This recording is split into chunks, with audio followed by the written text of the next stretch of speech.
Assalamualaikum warahmatullahi wabarakatuh. Apa kabar anak-anak?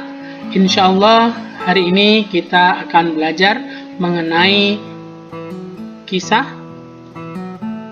keteladanan dari Luqman Al-Hakim. Ya, bagaimana kisah Luqman Al-Hakim, siapa Luqman Al-Hakim, dan apa saja pelajaran yang dapat kita ambil dari Luqman Al-Hakim, insya Allah akan kita pelajari pada kesempatan hari ini. Oke, mari kita pelajari.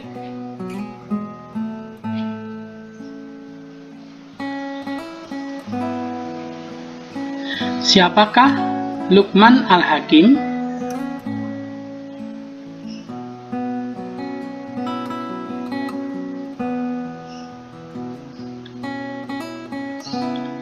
Luqman adalah hamba Allah Subhanahu wa Ta'ala yang solih. Ia tidak menerima kenabian, tetapi menjadi seseorang ayah pilihan Allah. Beliau berkebangsaan Habsyi, berasal dari kota Sudan.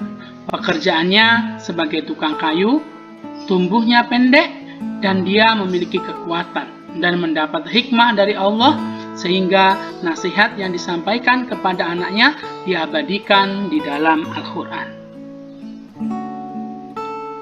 Luqman adalah anak dari Baura bin Nahur bin Tareh, dan Tareh bin Nahur merupakan nama dari Azar atau ayah Nabi Ibrahim.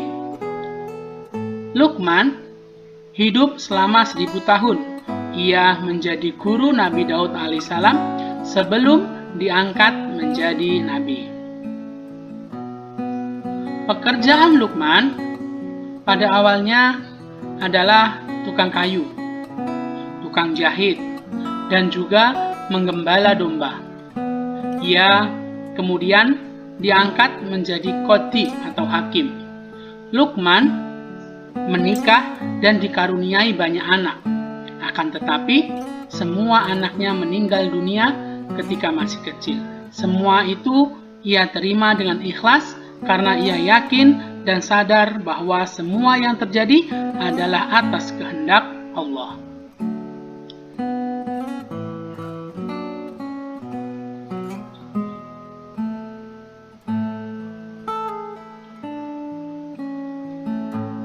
Akhlak Luqman Al-Hakim. Berikut ini kita akan membahas beberapa akhlak yang dimiliki oleh Luqman Al-Hakim. Luqman Al-Hakim adalah salah seorang hamba Allah yang solih dan berakhlak mulia. Berikut beberapa gambaran akhlak Luqman Al-Hakim.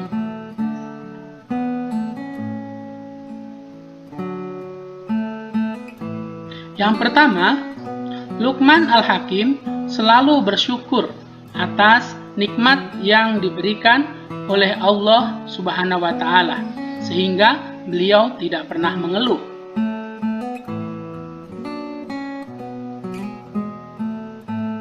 Yang kedua, beliau senantiasa taat beribadah. Beliau taat kepada Allah Subhanahu wa Ta'ala, menjalankan perintah dan juga menjauhi larangan Allah. Yang ketiga, beliau dianugerahi oleh Allah hikmah dan pengetahuan yang luas.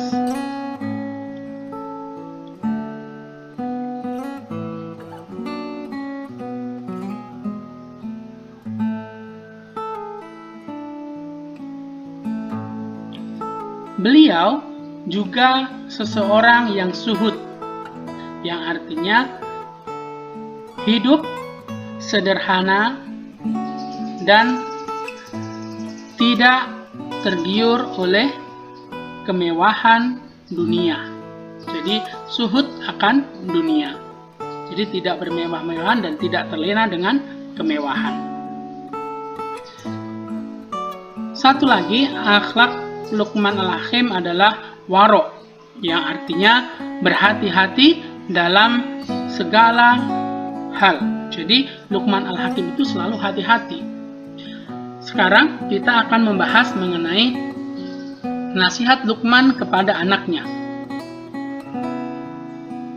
Di dalam Al-Quran, Allah Subhanahu wa Ta'ala telah mengabadikan beberapa nasihat Luqman kepada anaknya, yaitu pada surat Luqman ayat 13 sampai 19.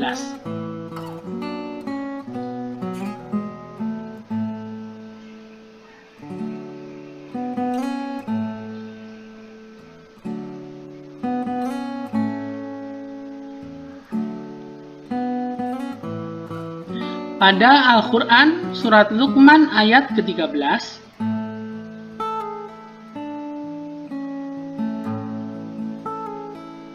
Allah menjelaskan nasihat Luqman. Dan ingatlah ketika Luqman berkata kepada anaknya, di waktu ia memberi pelajaran kepadanya, "Wahai anakku, janganlah kamu mempersekutukan Allah. Sesungguhnya mempersekutukan Allah adalah benar-benar kezaliman yang besar."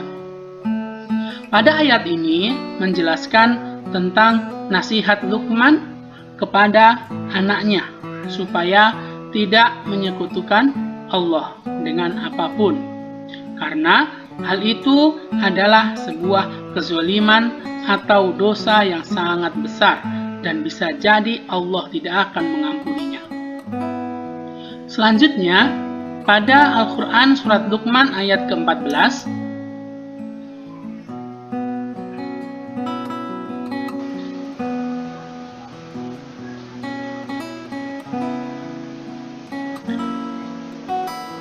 Allah berfirman yang artinya, "Dan kami perintahkan kepada manusia untuk berbuat baik kepada dua orang ibu bapaknya.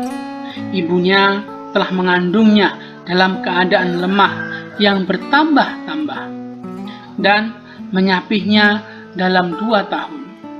Bersyukurlah kepadaku dan kepada kedua orang ibu bapakmu. Hanya kepadamu kulah kamu kembali." Tadi pada ayat ke-14 itu menjelaskan tentang kita harus bersyukur kepada orang tua kita dengan cara berbakti. Pada Al-Quran surat Luqman ayat ke-15, Allah melanjutkan nasihat Luqman kepada anaknya,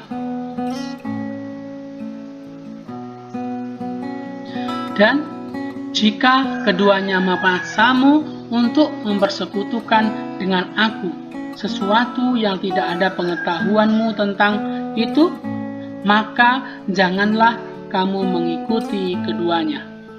Dan pergaulilah keduanya di dunia dengan baik, dan ikutilah jalan orang yang kembali kepadaku, kemudian hanya kepadakulah kembalimu, maka kuberitakan kepadamu apa yang telah kamu kerjakan." Pada Al-Quran surat Luqman ayat ke-16, Allah berfirman lagi yang artinya, Luqman berkata, "Wahai anakku, sesungguhnya jika ada sesuatu perbuatan seberat biji sawi dan berada di dalam batu, atau di langit, atau di dalam bumi, niscaya Allah akan mendatangkannya atau membalasnya. Sesungguhnya Allah Maha Halus lagi Maha Mengetahui." Jadi Allah itu mengetahui perbuatan baik ataupun perbuatan buruk meskipun hanya sebejar biji sawi, entah di atas batu, di dalam bumi maupun di langit. Allah Maha Mengetahui. Dan pada Al-Quran surat Luqman ayat ke-17, di sini dijelaskan nasihat selanjutnya, "Wahai anakku, dirikanlah sholat dan suruhlah manusia mengerjakan yang baik dan cegahlah mereka dari perbuatan yang mungkar. Dan bersabarlah terhadap apa yang menimpa kamu. Sesungguhnya yang demikian itu termasuk hal-hal yang diwajibkan oleh Allah. Dalam ayat ini, Luqman menasihati anaknya untuk melakukan beberapa hal. Yang pertama, mendirikan sholat. Yang kedua, menyuruh mengerjakan kebaikan. Yang ketiga, mencegah perbuatan yang mungkar. Yang keempat, bersabar atas cobaan yang diberikan oleh Allah. Pada Al-Quran surat Luqman ayat ke-18, Luqman melanjutkan nasihatnya. Dan janganlah kamu memalingkan mukamu dari manusia karena kesombongan. Dan janganlah kamu berjalan di muka bumi dengan angkuh. Sesungguhnya Allah tidak menyukai orang-orang yang sombong lagi membanggakan diri. Yang terakhir, pada Al-Quran surat Luqman ayat ke-19, sebagai penutup nasihatnya, Luqman menyampaikan, dan sederhanakanlah kamu dalam berjalan, dan lunakkanlah suaramu, sesungguhnya seburuk-buruk suara ialah suara keledai.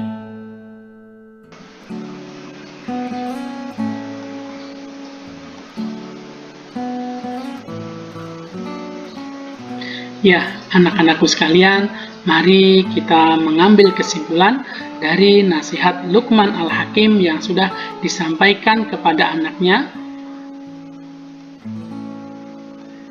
Dari pembahasan Quran surat Luqman ayat 13-19 tadi, kita dapat mengelompokkan nasihat Luqman kepada anaknya menjadi 4 kelompok. Yaitu, yang pertama, bagaimana pentingnya akidah yang lurus, yaitu jangan menyekutukan Allah dengan apapun. Jadi, Allah itu Esa, tidak ada Tuhan yang hak untuk disembah kecuali Allah. Jadi kita tidak boleh mengadakan Tuhan yang lain selain Allah.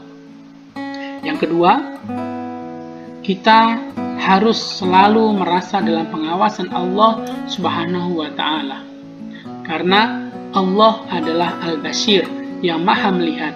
Jadi apa yang kita lakukan, baik itu kita sendirian, bersama orang lain, dan lain sebagainya, maka akan diketahui oleh Allah Subhanahu wa Ta'ala. Yang ketiga, kita harus rajin beribadah kepada Allah Subhanahu wa Ta'ala, yaitu mendirikan sholat. Jadi kita harus mendirikan sholat dengan baik, benar, dan khusyuk. Selanjutnya, amar ma'ruf dan nahi mungkar. Amar ma'ruf adalah mengajak untuk berbuat kebaikan, dan nahi mungkar adalah mencegah dari perbuatan mungkar atau perbuatan yang tercela. Yang ketiga, kita harus bersabar dalam menghadapi cobaan dari Allah Subhanahu wa Ta'ala, karena manusia hidup untuk menghadapi cobaan dari Allah Subhanahu wa Ta'ala. Jika dia bersabar, maka Allah akan meningkatkan derajat mereka ke derajat yang lebih tinggi.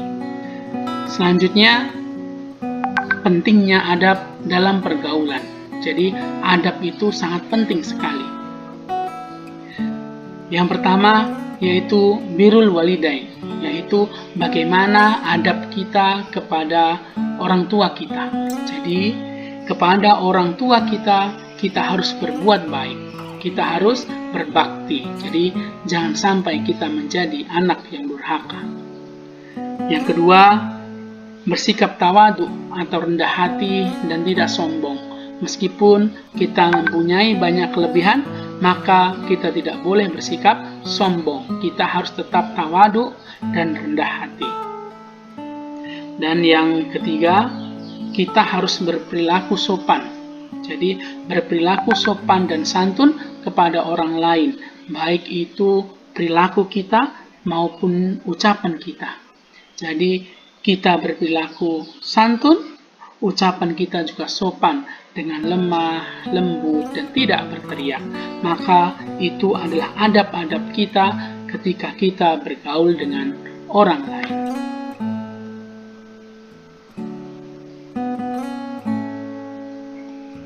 Ya, demikian anak-anakku sekalian, pembelajaran kita hari ini mengenai keteladanan Luqman Al-Hakim.